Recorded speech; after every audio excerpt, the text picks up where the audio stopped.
క్రీస్తునందు ప్రియమైన ప్రేమధార టీవీ వీక్షకులను మన ప్రభువైన యేసు క్రీస్తు నమ్మదగిన నామంలో శుభములు తెలియజేస్తూ ఆహ్వానిస్తున్నాం. నేటి పాఠంలో మనము మార్కు సువార్త 2 మరియు 3 అధ్యాయాలను ధ్యానించుకోబోతున్నాం. యేసు తన సేవా కేంద్రాన్ని కపెర్నహూముకు మార్చినట్లుగా చూస్తాం.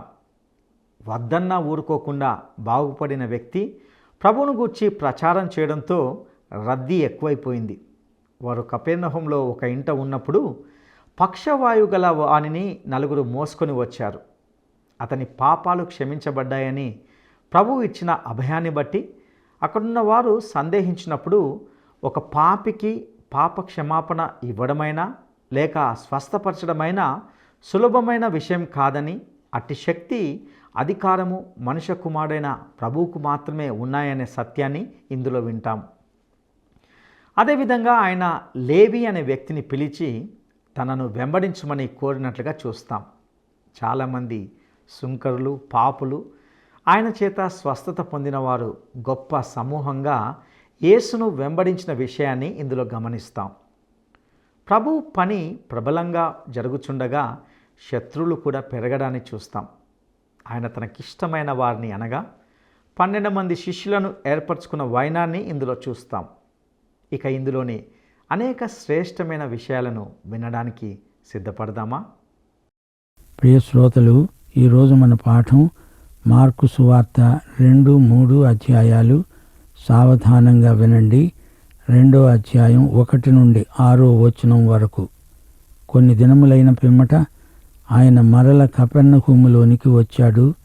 ఆయన ఇంట ఉన్నాడని వినవచ్చినప్పుడు అనేకులు కూడి వచ్చారు గనుక వాకిటనైనా వారికి స్థలం లేకపోయింది.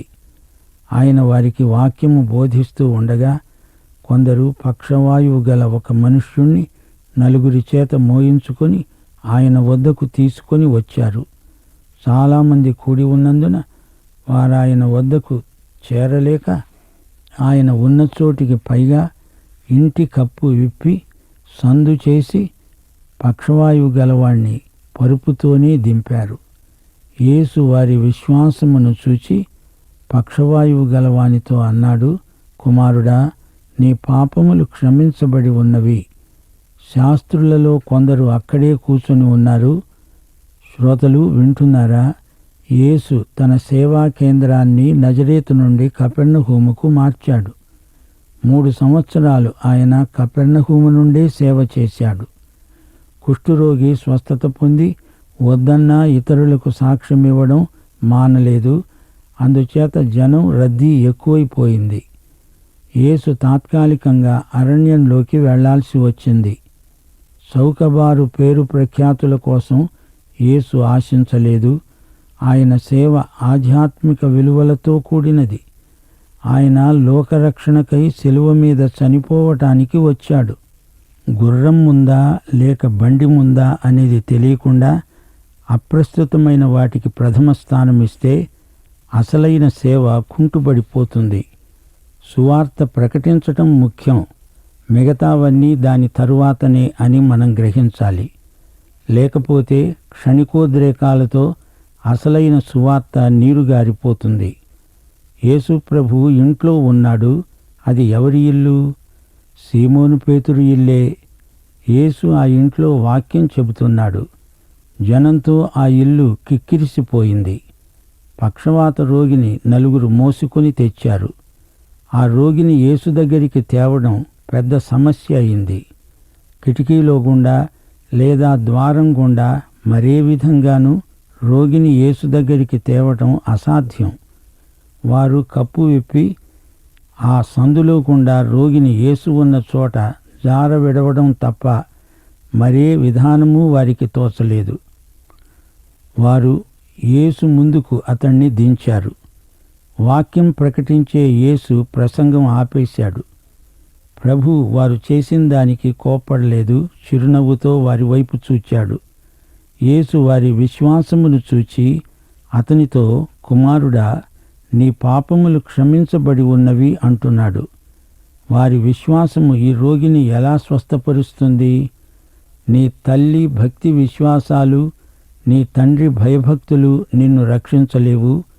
నీ విశ్వాసము దేవుని కృప మాత్రమే నిన్ను రక్షిస్తాయి అని గ్రహించాలి. విశ్వాసి స్వంత విశ్వాసమే రక్షణ ప్రాప్తికి ఆధారం. అయితే ఆ నలుగురి విశ్వాసం ఆ రోగిని ప్రభువు వద్దకు తెచ్చింది. ప్రభువు ముందు అతన్ని ఉంచింది. ప్రభువు వారి విశ్వాసమును చూచాడు, గుర్తించాడు.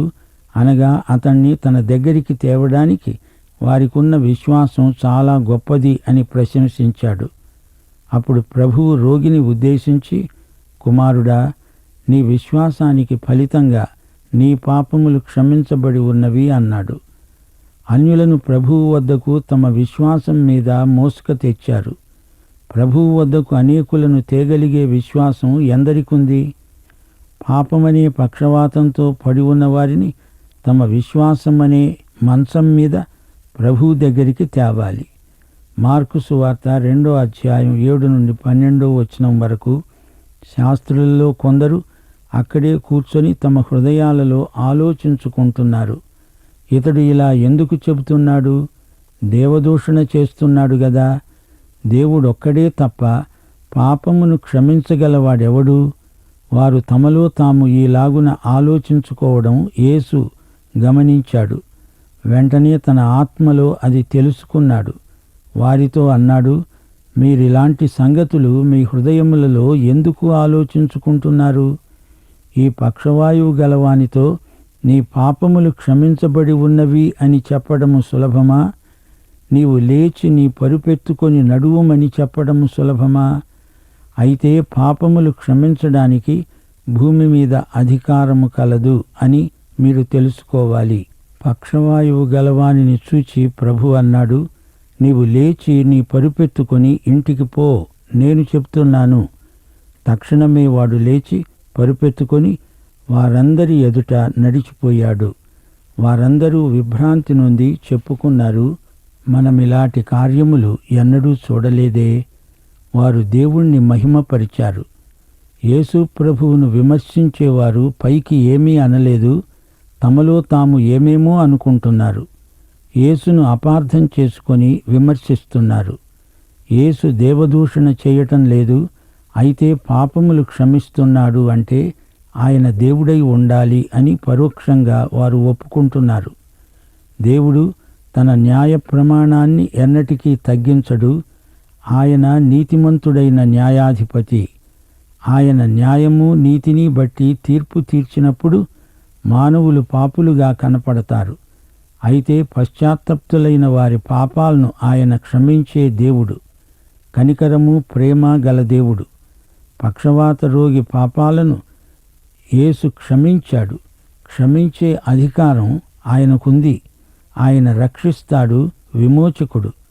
యోహాను సువార్త 2వ అధ్యాయం 25వ వచనం. మనిషి ఆంతర్యం ఆయనకు తెలుసు. ఎవరూ మనుష్యులను గురించి ఆయనకు సాక్ష్యమియ్యనక్కర్లేదు. ఇతడి పాపాలు క్షమించడం సులభమా లేక ఇతన్ని స్వస్థపరచడం సులభమా అని ప్రశ్న అడుగుతున్నాడు ప్రభువు. ఈ రెండూ కష్టమే అంటారా? అయితే ఈ రెండూ ప్రభువు చేయగలడు. పక్షవాత రోగి పడకాది. ఇప్పుడు అతనికి ఆ పడకతో పని లేదు. దాన్ని ఎత్తుకొని వాడు ఇంటికి నడిచి వెళ్ళగలడు. యేసు చేసిన స్వస్థతలు సమగ్రమైనవి, సంపూర్ణమైనవి. పక్షవాత రోగికి మళ్ళీ ఆ జబ్బు రాదు. గొప్ప సువార్త క్రియ ఇక్కడ జరిగింది. ఇది సువార్త అద్భుతం. చూచిన వారందరూ విభ్రాంతి చెందారు. అలాంటి గొప్ప అద్భుతం వారెన్నడూ కనివిని ఉండలేదు. నలుగురు రోగిని మోసుకు వచ్చారు. ఎందుకని? వారిలో ప్రతి ఒక్కడూ యేసు ద్వారా మేలు పొందినవాడు. తన కృతజ్ఞతను అలా వ్యక్తం చేశాడు. మార్కు సువార్త 2వ అధ్యాయం 13 నుండి 17వ వచనం వరకు. ఆయన సముద్ర తీరమున మరల నడిచిపోతూ ఉన్నాడు. జనులందరూ ఆయన వద్దకు రాగా ఆయన వారికి బోధించాడు. ఆయన మార్గమున వెడుతూ సుంకపు మెట్టునొద్ద కూర్చున్న అల్ఫయి కుమారుడైన లేవిని చూచి అన్నాడు, నన్ను వెంబడించు.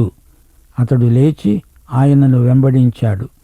అతని ఇంట ఆయన భోజనానికి కూర్చుండి ఉండగా సుంకరులు, పాపులు అనేకులు యేసుతో ఆయన శిష్యులతో కూర్చున్నారు. ఇటివారు అనేకులున్నారు. వారు ఆయనను వెంబడించేవారయ్యారు. పరిసయ్యులలో ఉన్న శాస్త్రులు ఆయన సుంకరులతో పాపులతో భోంచేయడము చూచి ఆయన శిష్యులను అడిగారు, ఆయన సుంకరులతో పాపులతో భోజనం చేస్తున్నాడేమిటి? యేసు ఆ మాట విని అన్నాడు, రోగులకే గాని ఆరోగ్యము గలవారికి వైద్యుడక్కరలేదు. నేను పాపులనే పిలువ వచ్చాను గాని నీతిమంతులను పిలువ రాలేదు. యేసు లేవిని అనగా మత్తయిని సేవార్థమై పిలుస్తున్నాడు. ఇతడు లేవి గోత్రానికి చెందినవాడు. యాజకుల కోవకు చెందిన ఈ వ్యక్తి సుంకపు మెట్టు దగ్గర ఏం చేస్తున్నట్లు? లేవి గోత్రికులలో ఒకడు ఇక్కడ యేసు ప్రభువుకు శిష్యుడయ్యాడు. మత్తయి విందు చేశాడంటే అతని స్నేహితులందరూ అతనికి తోడుబోయిన వారే. యేసు లేవి ఇంటిలో పాపులతో సుంకరులతో కలిసి విందులో పాల్గొనడం పరిసయ్యులకు మింగుడు పడని మాత్ర. విందులో అతిథులు సుంకరులు పాపులు. యేసు వారి విమర్శను తిప్పికొట్టాడు. రోగికే వైద్యుడు కావాలి. నేను పాపుల కోసం వచ్చాను గాని నీతిమంతుల కోసం కాదు అంటున్నాడు ప్రభువు. పరిసయ్యులు కూడా దేవుని దృష్టిలో పాపులే గాని వారది గ్రహించలేకపోయారు. పరిసయ్యులు వెలుపలికి పోయి వెంటనే హెరోదీయులతో కలుసుకొని ఆయనను ఏలాగు సంహరిద్దామా అని ఆయనకు విరోధముగా ఆలోచనలు చేస్తున్నారు. మార్కు సువార్త 3వ అధ్యాయం 7 నుండి 11వ వచనం వరకు. యేసు తన శిష్యులతో కూడా సముద్రము నొద్దకు వెళ్ళగా గలిలయ నుండి వచ్చిన గొప్ప జనసమూహము ఆయనను వెంబడించింది. ఆయన ఇన్ని గొప్ప కార్యములు చేస్తున్నాడని విని జనులు యూదయ నుండి, యెరూషలేము నుండి, ఇదూమియ నుండి, యోర్దాను అవతలి నుండి, తూరు సీదోను అనే ప్రాంతాల నుండి ఆయన వద్దకు గుంపులు గుంపులుగా వచ్చారు. జనులు గుంపు కూడగా చూచి వారు తనకు ఇరుకు కలిగించకుండా చిన్న దోణిని ఒకటి తనకు సిద్ధపరచి ఉంచాలని ఆయన తన శిష్యులకు చెప్పాడు. ఆయన అనేకులను స్వస్థపరిచాడు గనుక రోగపీడితులైన వారందరూ ఆయనను ముట్టుకొనాలని ఆయన మీద పడుతున్నారు. అపవిత్రాత్మలు పట్టిన వారు ఆయనను చూడగానే ఆయన ఎదుట సాగిలపడి కేకలు వేస్తూ అన్నారు, నీవు దేవుని కుమారుడవు. తనను ప్రసిద్ధి చేయవద్దని ఆయన వారికి ఖండితంగా ఆజ్ఞాపించాడు. యేసు చేసిన ఈ 2 పనులకు సబ్బాతు దినమును గురించిన అభ్యంతరాన్ని వెలిబుచ్చి ఆయనపై నేరారోపణ చేయడానికి వీరు వేట కుక్కల్లాగా తయారయ్యారు. ఆయనను సిలువ వేసే వరకు వారు నిద్రపోరు, ఊరుకోరు. అనేక ప్రాంతాల నుంచి వచ్చిన వారు యేసును వెంబడిస్తున్నారు. ఆయన ఘడియ ఇంకా రాలేదు గనుక ఆయన వారి చేతికి చిక్కడు. ఆయన ఎక్కడికి వెడితే అక్కడికి జనం వెంటబడుతున్నారు. మతనాయకులు జనానికి భయపడి ఏమీ అనలేదు. జనమైతే యేసు చుట్టూ పెద్ద గుంపులుగా పోగవుతున్నారు. ప్రజలు తమ అక్కర కొద్దీ వచ్చి ఆయన మీద పడుతున్నారు. దయ్యాలను ఆయన గద్దించగానే అవి పారిపోతున్నాయి. దయ్యాలు యేసు శక్తిని అధికారాన్ని గుర్తించినట్లే మాట్లాడుతున్నాయి. అయినా ఆయనకు దయ్యాల గుర్తింపుతో పనేమిటి? అపవాది క్రియలను లయపరచడానికే యేసు వచ్చాడు. ఆ తరువాత ఒకానొక రోజున అపవాదిని కూడా లయపరుస్తాడు. మార్కు సువార్త 3వ అధ్యాయం 13 నుండి 19వ వచనం వరకు. ఆయన కొండెక్కి తనకిష్టమైన వారిని పిలువగా వారాయన వద్దకు వచ్చారు. వారు తనతో కూడా ఉండునట్లు దయ్యములను వెళ్ళగొట్టే అధికారము గలవారై సువార్త ప్రకటించడానికి వారిని పంపాలని ఆయన 12 నియమించాడు. వారెవరనగా ఆయన పేతురు అని పేరు పెట్టిన సీమోను, జెబెదయి కుమారుడైన యాకోబు, అతని సహోదరుడైన యోహాను. వీరిద్దరికీ ఆయన బోయనెర్గెసు అని పేరు పెట్టాడు. బోయనెర్గెసు అనగా ఉరిమేవారు అని అర్థం. అంద్రెయ, ఫిలిప్పు, బర్తొలొమయి, మత్తయి, తోమా, అల్ఫయి కుమారుడైన యాకోబు, తద్దయి, కనానీయుడైన సీమోను, ఆయనను అప్పగించిన ఇస్కరియోతు యూదా అనేవారు. శ్రోతలు గమనించారా? యోహాను సువార్త 15వ అధ్యాయం 16వ వచనంలో యేసు ప్రభువు ఏమన్నాడు? మీరు నన్ను ఏర్పరచుకోలేదు, నేనే మిమ్ములను ఏర్పరచుకొని నియమించాను. మీరు నా పేరట తండ్రిని ఏమి అడుగుతారో అది ఆయన మీకు అనుగ్రహించున్నట్లు మీరు వెళ్ళి ఫలించడానికి, మీ ఫలము నిలిచి ఉండడానికి నేను మిమ్మును ఏర్పరచుకొని నియమించాను. యేసు ప్రభువు పిలుచుకొని ఏర్పరచుకున్న ఈ 12 అపోస్తలులు. మార్కు సువార్త 3వ అధ్యాయం 20 నుండి 30వ వచనం వరకు. ఆయన ఇంటిలోనికి వచ్చినప్పుడు జనులు మరల గుంపు కూడి వచ్చారు గనుక భోజనము చేయడానికైనా వారికి వీలు కాలేదు. ఆయన ఇంటివారు ఈ సంగతి విని ఆయనకు మతి చెలించింది అని చెప్పి ఆయనను పట్టుకోబోయారు. యెరూషలేము నుండి వచ్చిన శాస్త్రులు ఇతడు బయల్జెబూలు పట్టినవాడై దయ్యముల అధిపతి చేత దయ్యాలను వెళ్ళగొడుతున్నాడు అని చెప్పారు. అప్పుడాయన వారిని తన వద్దకు పిలిచి ఉపమాన రీతిగా అన్నాడు, సైతాను సైతానును ఎలాగు వెళ్ళగొడతాడు? ఒక రాజ్యము తనకు తానే విరోధముగా వేరుపడితే ఆ రాజ్యము నిలువనేరదు. ఒక ఇల్లు తనకు తానే విరోధముగా వేరుపడిన ఎడల ఆ ఇల్లు నిలువనేరదు. సైతాను తనకు తానే విరోధముగా లేచి వేరుపడిన ఎడల వాడు నిలువలేడు, కడతేరుతాడు. ఒకడు బలవంతుడైన వాణ్ణి మొదట బంధించితేనే తప్ప ఆ బలవంతుని ఇంట జొచ్చి వాని సామగ్రిని దోచుకొననేరడు. బంధించిన ఎడల వాని ఇల్లు దోచుకొనవచ్చు. సమస్త పాపములు, మనుష్యులు చేసే దూషణలన్నీ వారికి క్షమించబడతాయి. కాని పరిశుద్ధాత్మ విషయము దూషణ చేసేవాడెప్పుడూ క్షమాపణ పొందక నిత్య పాపము చేసిన వాడై ఉంటాడు. ఈ మాటలు ఆయన ఎందుకన్నాడంటే ఆయన అపవిత్రాత్మ పట్టినవాడని వారన్నారు. శ్రోతలు వింటున్నారా? లోకంలో దీక్షతో ఆయా రంగాలలో శ్రమించి పనిచేసి అంకిత భావంతో కృషి చేసి గొప్పవారై ప్రజల మెప్పు పొందిన వారున్నారు. గాని దేవుని విషయంలో త్యాగపూర్వకమైన నిస్వార్థ సేవ చేస్తే వారిని పిచ్చివారని లోకం హేళన చేస్తుంది. బయల్జెబూలు ఒక అన్య దయ్యం. అది దయ్యాలన్నిటిలోకి మరీ క్షుద్రమైన దయ్యం. యేసు దయ్యాల సాయంతో దయ్యాలను వెళ్ళగొడతాడా? దయ్యాలు దయ్యాలను వెళ్ళగొడతాయా? వారనే మాటకు అర్థం లేదు. సైతానుకు వ్యతిరేకంగా సైతాను ఎలా పనిచేస్తాడు అని ప్రభువు వారికి ఎదురు ప్రశ్న వేశాడు. సైతానును బంధించాలి. అప్పుడు అతని శిబిరాన్ని వశపరుచుకోవడానికి వీలవుతుంది. యేసు ప్రభువు పరిశుద్ధాత్మ శక్తితో దయ్యాలను వెళ్ళగొడుతుంటే అది దయ్యపు శక్తి అంటున్నారు. యేసు త్రిత్వములో రెండో వ్యక్తి. యేసుక్రీస్తును పరిశుద్ధాత్మను కూడా వీరు తిరస్కరిస్తున్నారు, తోలనాడుతున్నారు. అనగా క్రీస్తును శాశ్వతంగా వ్యతిరేకిస్తున్నారన్నమాట. పరిశుద్ధాత్మను ఈ విధంగా ధిక్కరించడం క్షమించరాని నేరం, పాపం. క్షమించబడని పాపం అంటే పాపి యొక్క వైఖరి, శాశ్వతంగా మారుమనస్సు పొందకుండా ఉండే మొండి వైఖరి. అది పరిశుద్ధాత్మ పట్ల వారు చేసే పాపం. అది క్షమించబడరాని పాపం. పరిశుద్ధాత్మ మారుమనస్సు కలిగిస్తాడు.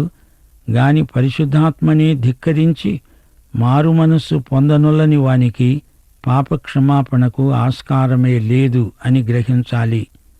మార్కు సువార్త 3వ అధ్యాయం 31 నుండి 35వ వచనం వరకు. ఆయన సహోదరులు, తల్లి వచ్చి వెలుపల నిలిచి ఆయనను పిలువనంపారు. జనులు ముందుగా ఆయన చుట్టూ కూర్చున్నారు. వారు, ఇదిగో నీ తల్లి, నీ సహోదరులు వెలుపల ఉండి నీ కోసరము వెదుకుతున్నారు అని ఆయనతో చెప్పగా, ఆయన, నా తల్లి, నా సహోదరులు ఎవరు అని తన చుట్టూ కూర్చున్న వారిని కలయచూచి అన్నాడు, ఇదిగో నా తల్లి, నా సహోదరులు. దేవుని చిత్తము చొప్పున జరిగించేవాడే నా సహోదరుడు, నా సహోదరి, నా తల్లి. యేసు సోదరులు యాకోబు యూదా అనేవారు పత్రికలు రాశారు. వారు యేసును సోదరుడని తమ పత్రికల్లో పేర్కొనలేదు. క్రీస్తునందున్నవారు ఆయన తల్లి కంటే భౌతికంగా ఆయన సోదరుల కంటే సన్నిహితులు. యేసుకు ఈ రోజున విశ్వాసులమైన మనకు ఉన్న సంబంధం అలనాడు ఆయన తల్లి సహోదరుల సంబంధం కంటే ఎంతో సన్నిహితమైంది అని ప్రభువు స్వయంగా చెప్పాడు. యేసును ఎందరంగీకరించారో వారికందరికీ, అనగా ఆయన నామమందు విశ్వాసముంచిన వారికి దేవుని పిల్లలవడానికి ఆయన అధికారం అనుగ్రహించాడు. ప్రియ శ్రోతలు, మార్కు సువార్త 1-3 వరకు యేసు ప్రభువు యొక్క సర్వాధికారాన్ని సూచించే సందర్భాలు ఎన్నో ఉన్నాయి. అడవి మృగాలు, దేవదూతలు సైతం అరణ్యంలో ఆయనకు పరిచర్య చేశారు. ఆయన అధికారంతో బోధించాడు. అపవిత్రాత్మలను గద్దించగా అవి పారిపోయాయి. ఆయన దయ్యాల నోరు మూయించాడు. కుష్ఠరోగి యేసు అధికారాన్ని గుర్తించి, నీవు బాగు చెయ్యగలవు అన్నాడు. కుష్ఠరోగిని బాగు చేయడం తనకిష్టమన్నాడు ప్రభువు. పక్షవాత రోగి పాపాలను యేసు అధికారపూర్వకంగా క్షమించాడు. ఆయన పాపులను పిలవడానికి వచ్చాడు. వారి పాపాలను క్షమించడానికి ఆయన చెల్లించిన వెల గొప్పది. ఆయన తన రక్తమును శిలువపై కార్చి శిలువ మీద బలియాగమై పాపుల పాపాన్ని పరిహరించాడు. యేసు ప్రభువు తన క్రొత్త ద్రాక్షరసమును కొత్త తిత్తులలో పోయటానికి వచ్చాడు. యేసు ప్రభువు కొత్త సందేశం వినగలవారు కొత్త మనుషులైపోతారు. సబ్బాతు దినం మీద కూడా ఆయనకు అధికారమున్నది. మనుష్య కుమారుడు విశ్రాంతి దినమునకు కూడా ప్రభువై ఉన్నాడు. దయ్యాలు సైతం యేసు అధికారానికి లోబడ్డాయి. యేసు తాను ఏర్పరచుకున్న అపోస్తలులకు తన అధికారమిచ్చాడు. ఆయన చేసినదంతా పరిశుద్ధాత్మ శక్తితోనే చేశాడు. మారు మనస్సుకు చోటు పెట్టకుండా పరిశుద్ధాత్మను నిరోధించే వారికి ఎన్నటికీ క్షమాపణ కలగదు. యేసును కన్నతల్లి, ఆయన కుటుంబంలో సోదరులు ఉన్నా యేసు యొక్క విశ్వాసులకు ఆయనతో అతి సన్నిహిత సంబంధమున్నది. క్రీస్తునందు ఆయనకు సన్నిహితులమై జీవించటంలో ఎంతో ఆనందమున్నది. శ్రోతలు గమనించండి, యేసు తనకిష్టమైన వారిని పిలుచుకున్నాడు. ఎందుకు పిలిచాడు? వారు తనతో కూడా ఉండాలని, దయ్యాలను వెళ్ళగొట్టే అధికారము గలవారై సువార్తను ప్రకటించేటందుకు వారిని పంపాడు. యేసు తన అపోస్తలులను అందుకే నియమించుకున్నాడు. దేవునికి స్తోత్రం. యేసు శిష్యులు 12 అపోస్తలులు. వీరు పంపబడిన వారు. అసలు యేసు ప్రభువుకే అపోస్తలుడు అనే పేరుంది. హెబ్రీ పత్రిక 3:1 మనము ఒప్పుకొనిన దానికి అపోస్తలుడు, ప్రధాన యాజకుడు అయిన యేసునందు లక్ష్యముంచండి. అద్వితీయ సత్యదేవుణ్ణి, ఆయన పంపిన క్రీస్తును ఎరుగుటే నిత్యజీవం. ప్రియ సోదరుడా, సోదరి, ఈ సందేశము వింటున్న నీకు ఈ క్షణంలో యేసు ప్రభువు పట్ల విశ్వాసము, నిరీక్షణ అధికమవ్వాలని మా ఆకాంక్ష. దేవుని ప్రేమలో మనమంతా అభివృద్ధి పొంది వర్ధిల్లాలని దేవుని చిత్తం. పాఠం ఇంతటితో సమాప్తం. మన ప్రభు అయిన యేసుక్రీస్తు వారి దివ్యకృప, తండ్రి అయిన దేవుని పరమ ప్రేమ, పరిశుద్ధాత్మ యొక్క అన్యోన్య సహవాసము నిత్యత్వము పర్యంతము మనకందరికీ తోడై ఉండునుగాక. ఆమేన్. ప్రియులారా, ఇంతవరకు విన్న పాఠం మీకెంతో సంతోషం కలిగించిందని నమ్ముతున్నాం. ఈ పాఠంలో పక్షవాయువు గలవానిని స్వస్థపరచడం విన్నాం. ఆయన ఈ కార్యం ఎలా చేయగలిగాడని ఆలోచించడం లేక సందేహించడం కంటే ఆ రోగి బాగుపడినందుకు సంతోషించి దేవుణ్ణి వారు స్తుతించవలసి ఉన్నారు. కానీ వారు ఆయనను సబ్బాతు దినాన చేశాడనే సాకుతో చంపజూశారు. సుంకపు పెంటునొద్దను కూర్చునిన లేవి అనబడిన మత్తయిని చూచి తన్ను వెంబడించమని పిలిచినప్పుడు అతడు ప్రభువును వెంబడించడాన్ని విన్నాం. ప్రభువు చేసిన స్వస్థతల ద్వారా దేవునికి ఎంతో మహిమ కలిగింది. ప్రభువు అపవిత్రాత్మలను వెళ్ళగొట్టినప్పుడు మత వ్యవస్థ మనుషులు ఈయన క్షుద్ర అన్య దేవతల సహకారంతో దయ్యాలను వెళ్ళగొడుతున్నాడని ఆయనను విమర్శించారు. ఈ సందర్భంలో పరిశుద్ధాత్మకు విరోధంగా పాపం చేసిన వారు ఎన్నటికీ క్షమించబడరని ప్రభువు ప్రకటించాడు. పరిశుద్ధాత్మకు విరోధమైన పాపం ఎట్టిది? ఈ పాపం మనలో ఉందా? మనం పరీక్షించుకోవాలి. ఎన్నటికీ మారు మనసు పొందని మొండి హృదయం, మొండి వైఖరి, క్రీస్తు సువార్తను అంగీకరించకపోవడం పరిశుద్ధాత్మ వ్యతిరేకమైన పాపాలై ఉన్నాయి. దేవుని కార్యాలను విమర్శించి అవహేళన చేయడం అనేది పరిశుద్ధాత్మను దూషించుట కాగలదు. ఎంతకాలంగా సువార్త వింటున్నప్పటికీ ప్రభు కొరకు తీర్మానం చేసుకోకపోవడం, మారు మనసు పొందుటను వాయిదా వేయడం దేవుణ్ణి ఎదిరించడమే అవుతుంది. ప్రియ సహోదరుడా, సహోదరి, నీ హృదయాన్ని కఠినం చేసుకోకుండా ప్రభువును, ఆయన శిలువ కార్యాన్ని విశ్వసించి అంగీకరించి ఉన్నావా? అట్టి కృప దేవుడు మీకు దయచేయునుగాక. దైవాశీస్సులు.